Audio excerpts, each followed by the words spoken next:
Think you're rational. Hume shows why emotion always wins.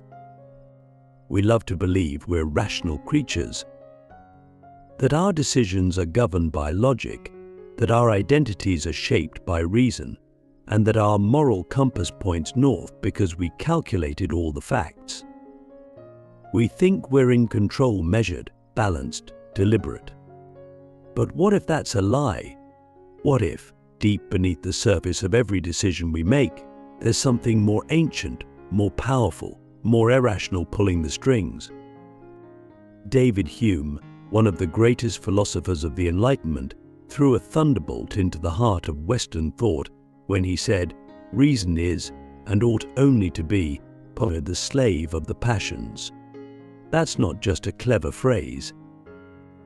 It's a devastating truth, because it means that no matter how objective we try to be, our reason is always riding shotgun to emotion, always. And the moment we pretend otherwise, we fall into the most dangerous illusion of all, that we are in full control of our minds. Let's test this.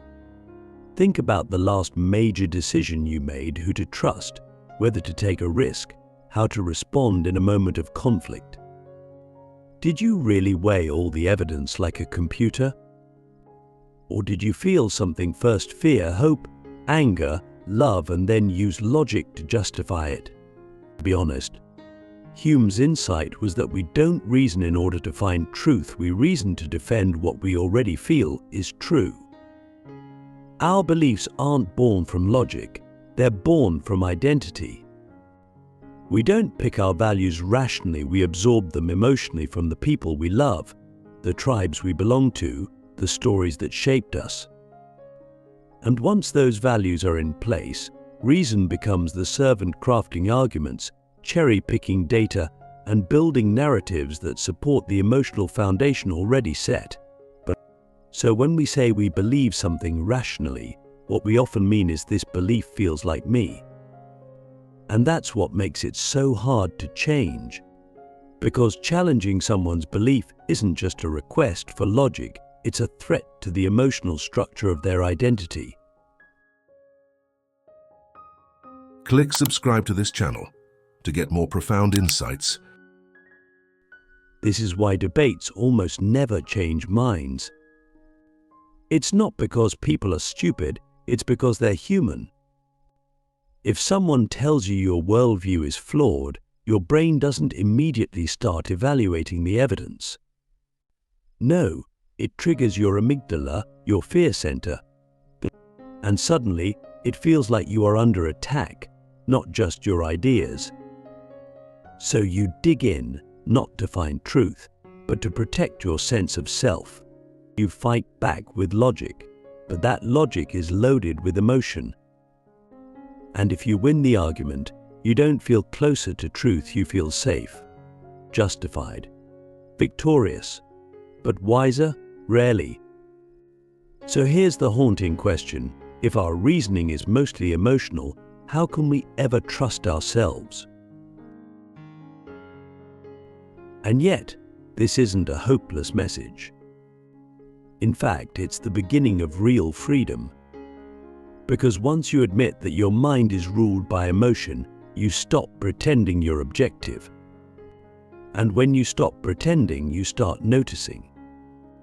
You start observing the emotional undertow beneath your thoughts. You begin to ask, what am I really reacting to here? Is this logic, or is this fear? Is this conviction, or is this insecurity?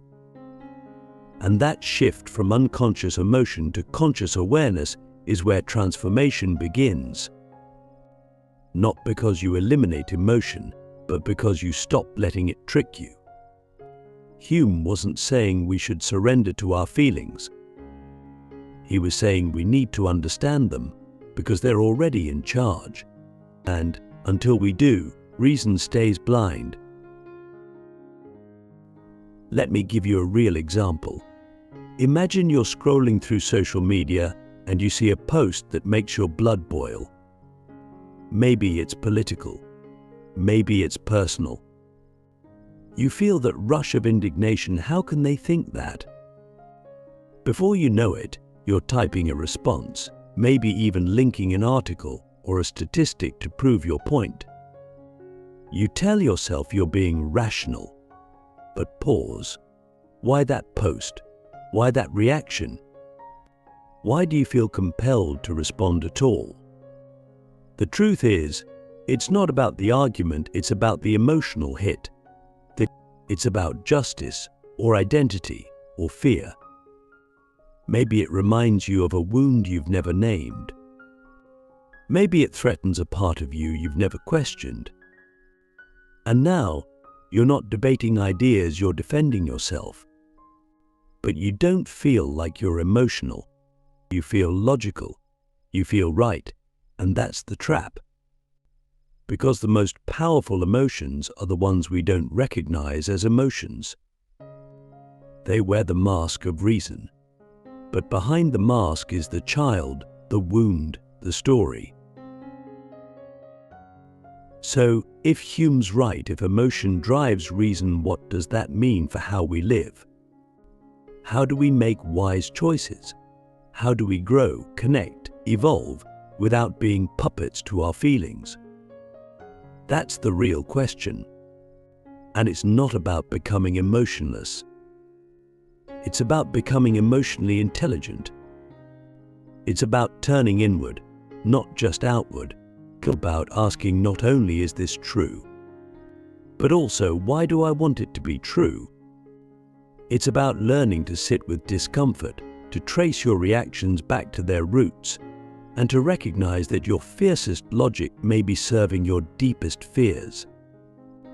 Because only then can you begin to think not just as a rational being, but as a conscious one. The master and the servant, how emotion secretly governs every logical thought you've ever had. We like to imagine reason as the master of the mind, a sharp, clear-eyed general directing the messiness of emotion below. But Hume flips that script completely. He tells us, with unsettling clarity, that reason is not the master at all. It's the servant. And worse, it's a servant that often doesn't realize it's serving. You see, we don't arrive at our beliefs and then feel emotions about them. We feel first. Then we construct beliefs that justify those feelings. And we do it so smoothly, so automatically, that the illusion of rationality is almost perfect. But if you slow it down, if you really zoom into the process of thought, you'll see that logic is rarely the first actor on the stage. First comes the emotional spark, fear, excitement, admiration, disgust. Then comes the narrative, the rationalization, the argument, the philosophy. We don't think our way into feeling. We feel our way into thinking. It's like building a house.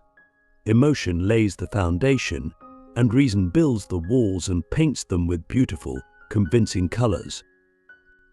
But if the foundation is cracked, if the emotional base is broken or biased, then no matter how elegant the logic, the house is unstable. Think of someone who's terrified of abandonment. They might tell you, with perfect logic, why relationships are dangerous, why independence is the only sane path, why commitment is a trap. Their arguments sound airtight. Until you realize they're not protecting truth, they're protecting a wound. Or take someone angry at the world. They might build a whole worldview around injustice, pointing to data, history, economic structures. And maybe they're right. But maybe they're also angry because they were never heard growing up. Maybe they're not just seeing injustice, they're reliving it. And that lens colors everything.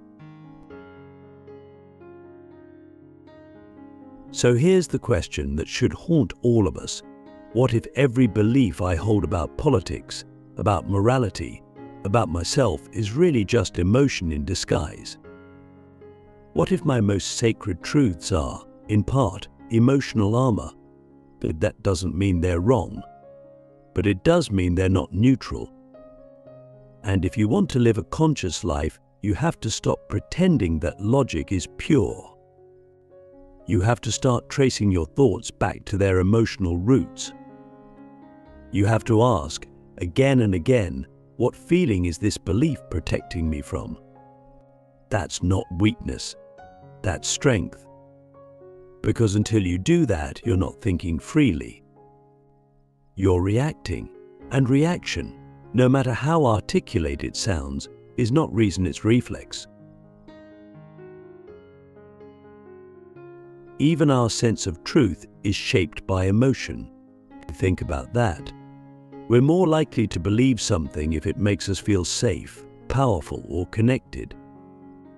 We're less likely to believe something if it threatens our status, our tribe, or our story.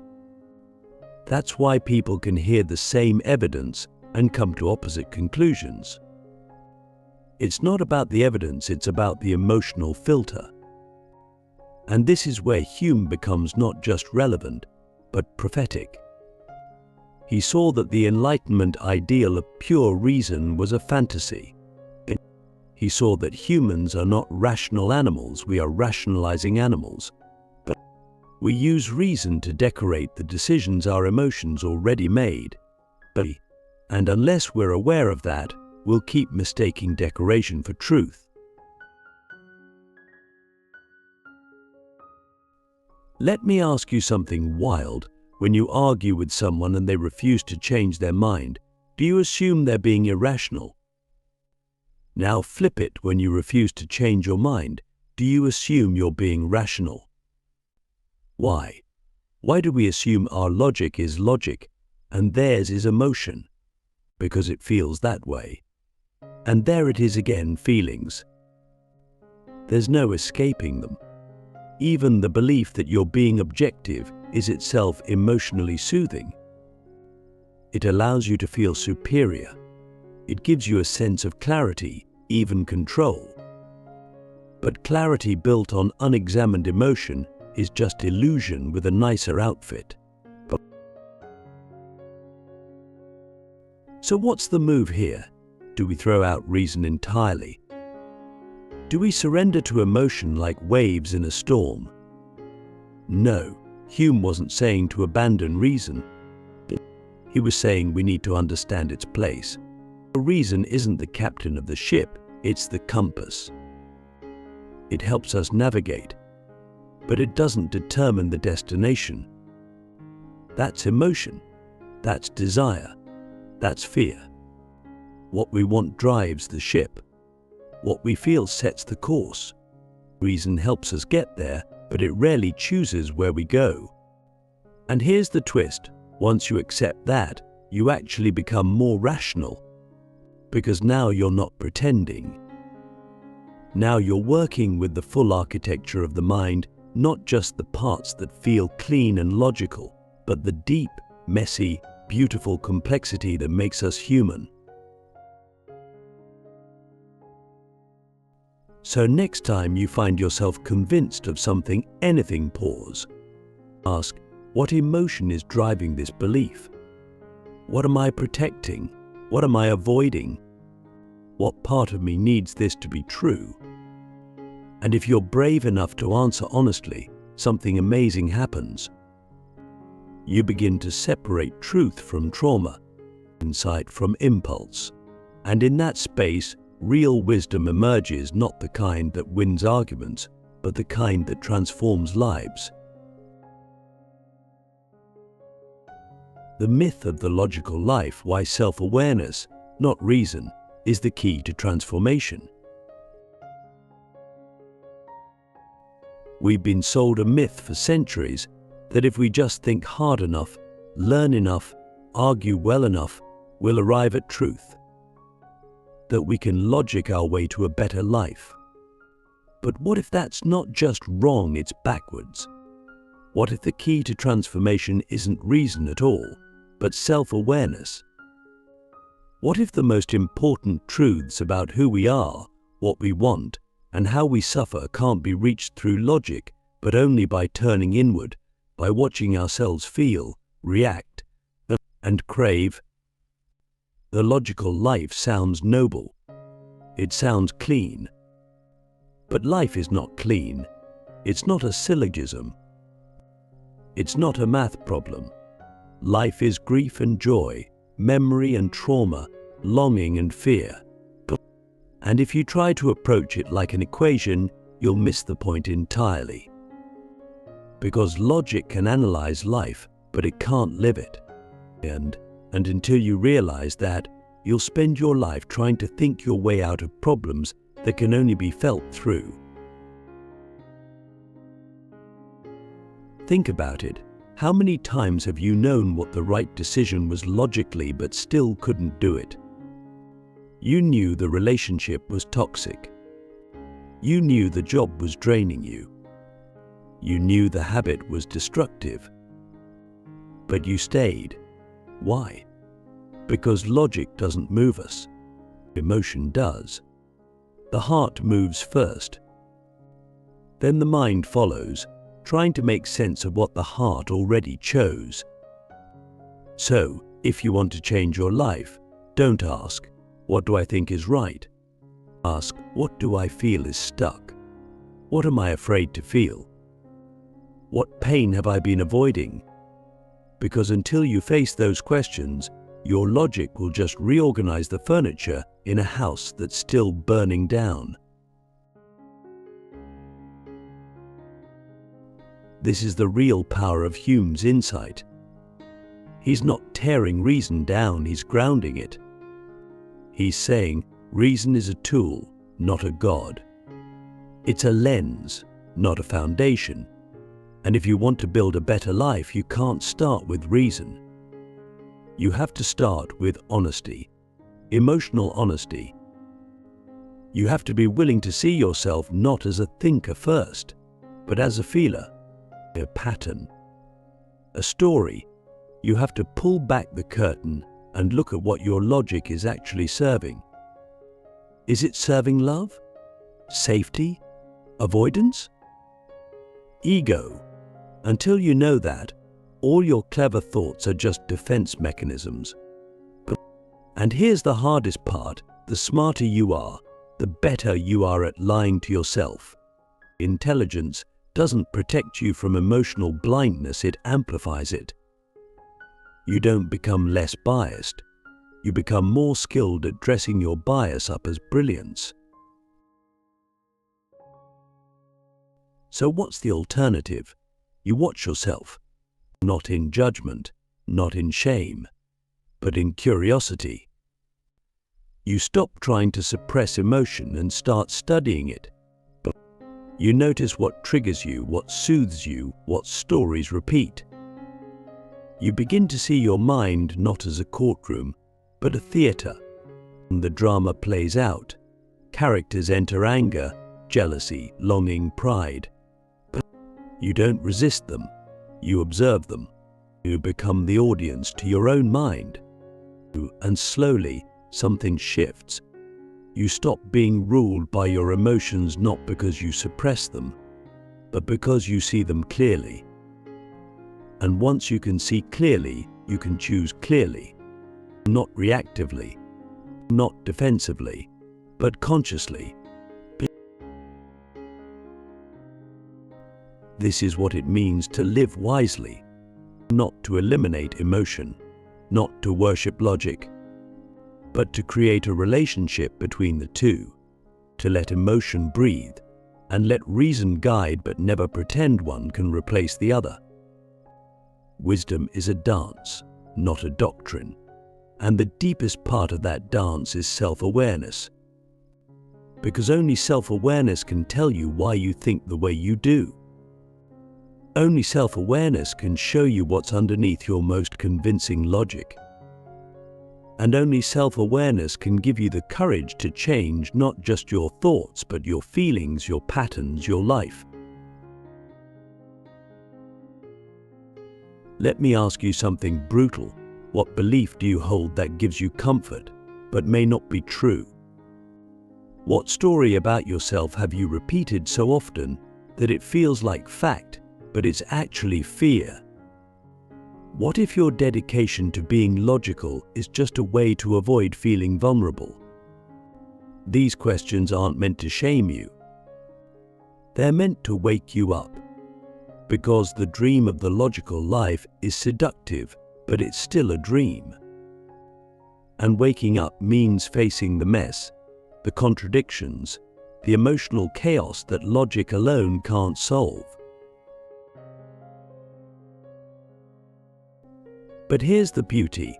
When you do that, when you stop pretending to be a machine and start embracing your full humanity, something incredible happens. You become whole. You stop splitting yourself into rational and emotional. You realize you were never meant to be one or the other. You were meant to be both. A heart that feels, a mind that sees, a soul that learns, and that wholeness, that's where real transformation begins. Not in the mind alone, but in the union of mind and heart, in the sacred space where emotion is not an enemy of reason, but its origin and its guide.